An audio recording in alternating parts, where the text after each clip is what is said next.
Necesitamos el apoyo de dos bufetes de abogados. En este caso, vamos a incorporar a esta mesa de análisis y de debate a Mauricio Virués Carrera. Él es director de Capitel Abogados. Mauricio, bienvenido, muchas gracias por estar con nosotros. Y también incorporamos a Eduardo Camelo, socio director de CAIPE Abogados. Bienvenido, Eduardo, muchas gracias por estar con nosotros. Muy buenas tardes. Buenas tardes, Francisco. Muchas gracias. ¿Qué tal? Muy buenas tardes.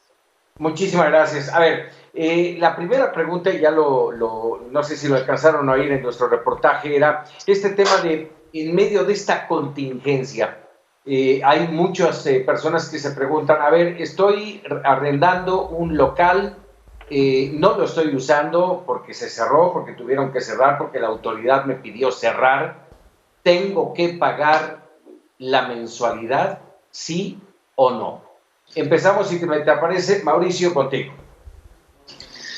Muchas gracias. Bueno, pues sí, es una pregunta que sin duda todas las personas que rentan o que rentamos un inmueble seguramente nos estaremos haciendo en estos momentos. La respuesta, desgraciadamente, no es una respuesta sencilla y tendría que analizarse cada caso en particular. Uh-huh. El principio, como bien lo dice la nota, es que los contratos deben cumplirse y por lo tanto el principio general es que la renta estipulada y todos los términos del contrato debe cumplirse. Existen, sin embargo, situaciones que podrían impedir el uso del inmueble, particularmente en el caso de locales que están rentados para operar negocios que han sido suspendidos por el tema de la emergencia epidemiológica. Y en ese caso, lo ideal es atender a lo que marca la legislación civil de cada uno de los estados para poder determinar si se encuentran en una situación de excepción al pago de renta o si están legitimados para pedir un ajuste en el contrato o si tienen derecho incluso a pedir la terminación. Pero eso es algo que tiene que analizarse caso por caso. No hay una fórmula general para responder a esa pregunta. Así es, muchas gracias, Mauricio. Eduardo, vamos contigo y te incorporo un cuestionamiento más. ¿Qué tiene que ver en este término la teoría de la imprevisión contra la pacta sunt servanda? ¿Qué son? Sí, correcto. Regresando un punto a tu primer pregunta y estando completamente de acuerdo con Mauricio, la respuesta respecto a si los arrendatarios deben o no cumplir con el pago de sus arrendamientos, de sus cuotas de renta, pues dependerá en primer lugar de su contrato de arrendamiento, de lo que se haya pactado, si en caso de que se hubiera pactado una cláusula específica para eventos de caso fortuito de fuerza mayor, y lo que establezca expresamente la legislación civil de cada uno de los estados. Dicho lo anterior, también hay que tener previsto que independientemente de lo que se haya pactado en la cláusula, la legislación establece ciertos derechos que son irrenunciables para los arrendatarios, ¿no? Entonces, no simplemente el hecho de que se haya establecido cierta consecuencia para el no pago de rentas forzosamente aplicaría. El Código Civil, como regla general y partiendo del supuesto que habláramos de un contrato donde no tenemos una cláusula específica de fuerza mayor, entonces la respuesta sería que el arrendatario tiene el derecho, en caso de que derivado del evento, o en el caso fortuito de fuerza mayor, tiene el impedimento de utilizar el bien arrendado, o sea, ya sea parcial o totalmente, entonces tiene el derecho a solicitar la suspensión del pago de rentas, porque pues partimos de un principio de derecho que pues nadie está obligado a lo imposible, ¿no? Entonces, si yo estoy imposibilitado a ocupar el inmueble por causas ajenas a mí, pues no, por ende no tengo la obligación del pago de esas rentas. Y el código va más allá, incluso habla de que si se supera cierto periodo de tiempo durante el cual subsiste este impedimento, pues incluso le da el derecho al arrendatario de solicitar la terminación, la rescisión del contrato, porque pues ya específicamente la ley habla de un periodo de más de 2 meses, ¿no? No es específicamente igual en todos los estados, pero normalmente la regla es esa, es más de 2 meses. Gracias. Oigan, Perdón. Me gustaría plantearles un escenario que creo que es el que podría vivir muchísima gente que hoy nos está viendo, que a lo mejor rentó una casa o a lo mejor tiene una renta de un local para su negocio. Si no ha podido pagar la renta en 2 meses y la persona que le contrata lleva esto a un juicio, independientemente de que se termine el juicio, ¿la persona está obligada a pagarle el costo de estas rentas que no se pagaron? Adelante, Mauricio. Bueno, lo que señala Eduardo en su intervención es muy cierto. Yo he tenido la oportunidad de revisar varios de los códigos civiles de la República Mexicana, no todos, pero en la mayoría existe la disposición que dice que si por una situación se impide el uso del inmueble por más de un determinado tiempo, el arrendatario tiene el derecho de pedir que no se causen las rentas por ese periodo. Pero es importante tomar en cuenta en qué estado se encuentra el inmueble. Por ejemplo, en el Código Civil Federal se habla de 2 meses.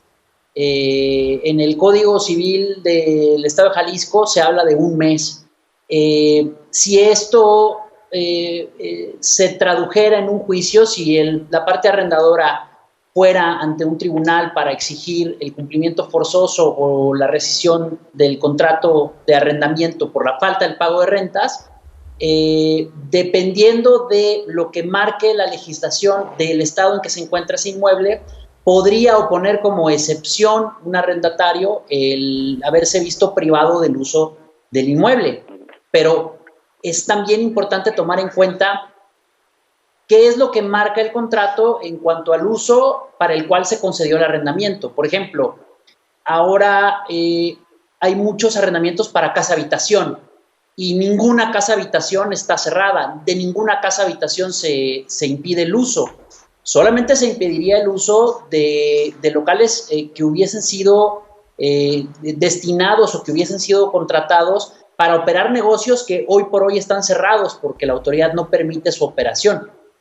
Esto es importante tenerlo en cuenta para no llegar a informar al público de una manera deficiente y hacerles pensar que por el hecho de existir una pandemia y esta haberse prolongado más de 1 mes o más de tanto tiempo, ya no tienen la obligación de pagar la renta. Hay que ver en qué estado estamos, de cuánto tiempo estamos hablando y cuál es el destino para el cual se contrató el arrendamiento del inmueble.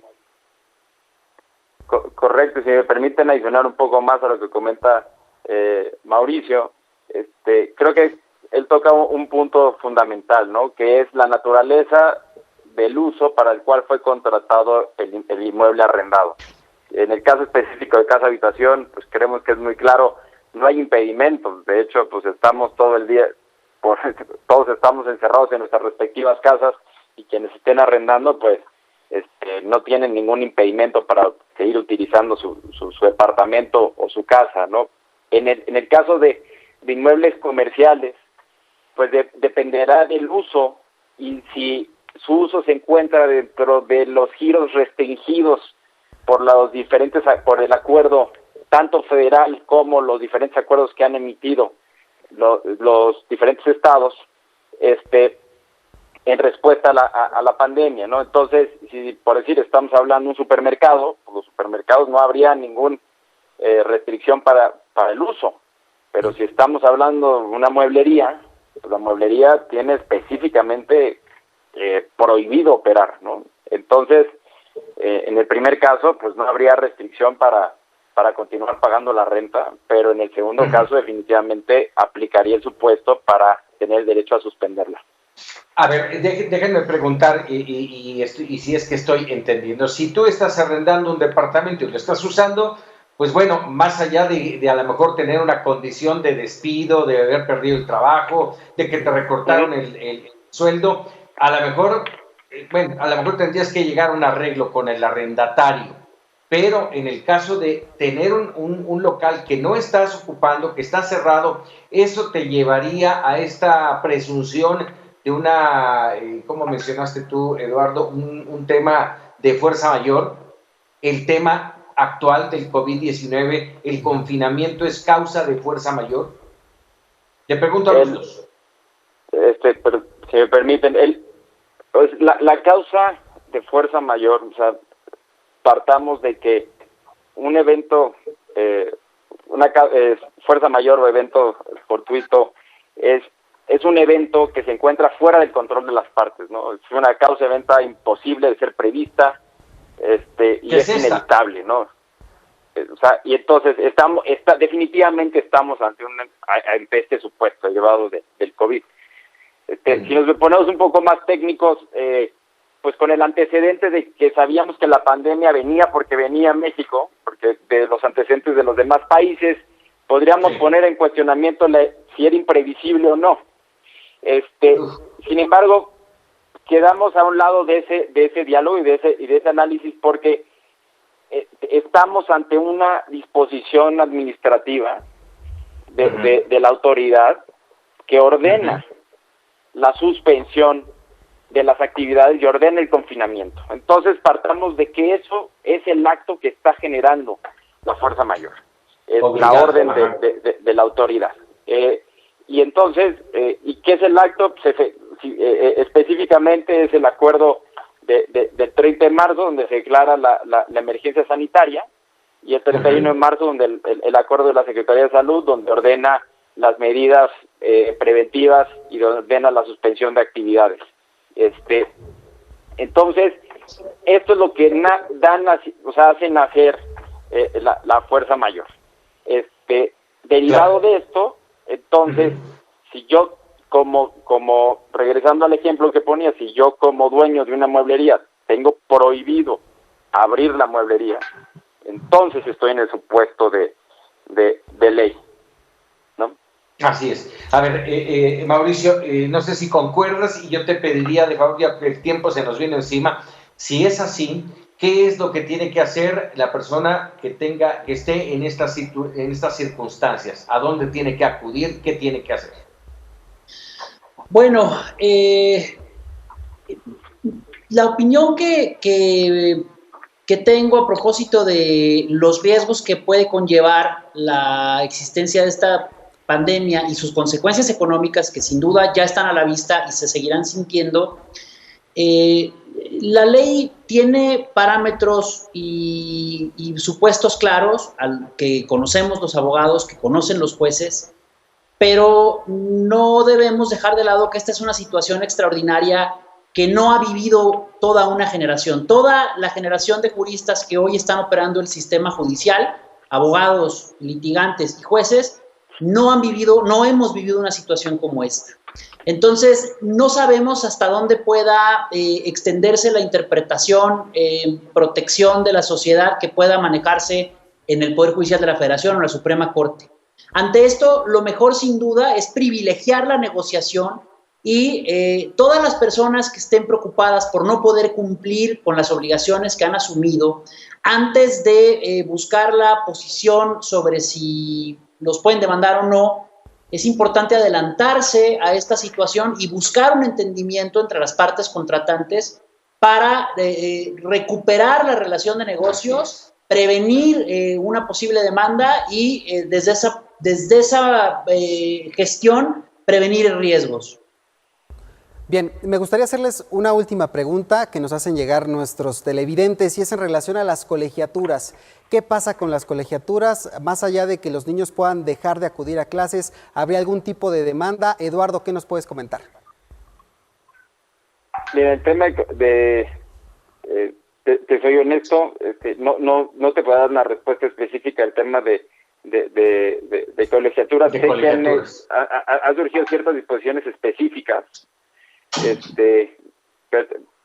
Pero al ser un cuestionamiento muy específico, una regulación muy específica, preferiría no darme una opinión errónea.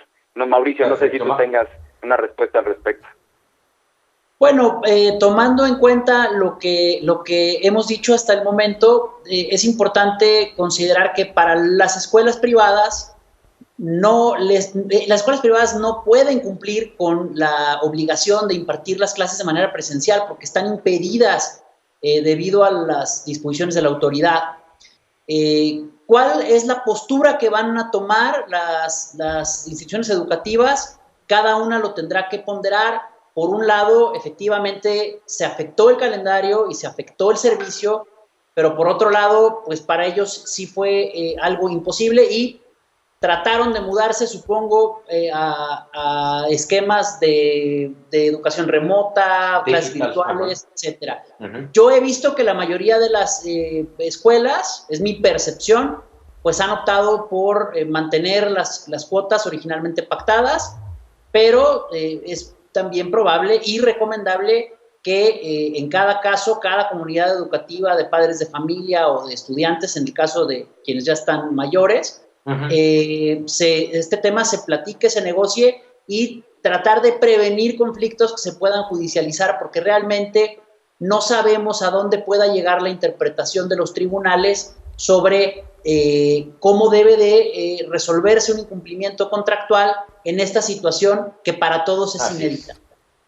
Negociación es el nombre del juego. Mauricio Virués Carrera, director de Capitel Abogados, Eduardo Camelo, socio director de Caipe Abogados. Les agradecemos a ambos que nos hayan regalado estos minutos y esperamos que no sea la última, porque vendrán muchos temas que ustedes seguramente en los bufetes de abogados tendrán que dirimir luego de esta situación de crisis. Les agradecemos mucho.